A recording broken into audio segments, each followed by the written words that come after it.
ഞാൻ സുരേഷ് മേനൻ, എന്റെ ഓഫീസിൽ നിന്ന് വരുന്ന ക്ലർക്ക് സുധീഷ്. എന്താ വന്നത്? ഇവിടുത്തെ ഒരു ബില്ല് ഞങ്ങളുടെ ഓഫീസിൽ വന്നു.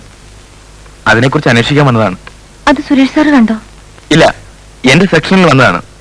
അന്വേഷിച്ചിട്ട് അറിയിക്കാമെന്ന് വിചാരിച്ചു. അത് എന്റെ ബില്ലാണ്. ഇങ്ങോട്ട് വന്നാ ഞാൻ അദ്ദേഹത്തിന്റെ കൊടുത്തേക്കാം. നിങ്ങൾക്ക് എങ്ങനെ അദ്ദേഹത്തെ അറിയാം? കൂടുതൽ ചോദ്യങ്ങളും ചോദിക്കണ്ട. ഞാൻ അദ്ദേഹത്തിന്റെ ഭാര്യയാകാൻ പോകുന്ന സ്ത്രീയാണ്. എന്നെങ്കിലും സ്വയം തീരുമാനിച്ചാൽ മതിയോ?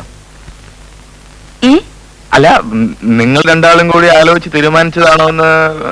നിങ്ങളെന്തിനാ ഞങ്ങളുടെ പേഴ്സണൽ കാര്യങ്ങൾ അറിയുന്നത്? അല്ല, എനിക്കൊരു പ്രൊമോഷൻ വേണമായിരുന്നു. കുട്ടിയൊന്ന് റെക്കമെൻഡ് ചെയ്യാമെങ്കിൽ. അത്രേ ഉള്ളൂ. നിങ്ങളൊരു കാര്യം ചെയ്യൂ, ആദ്യം ആ ബില്ല് എന്റെ കൈ കൊണ്ടുതാ. പ്രമോഷൻ അദ്ദേഹത്തിനോട് പറഞ്ഞ് ശരിയാക്കുന്ന കാര്യം ഞാൻ ഏറ്റു. ഞാൻ നാളെ കൊണ്ടുവരാം. വരട്ടെ.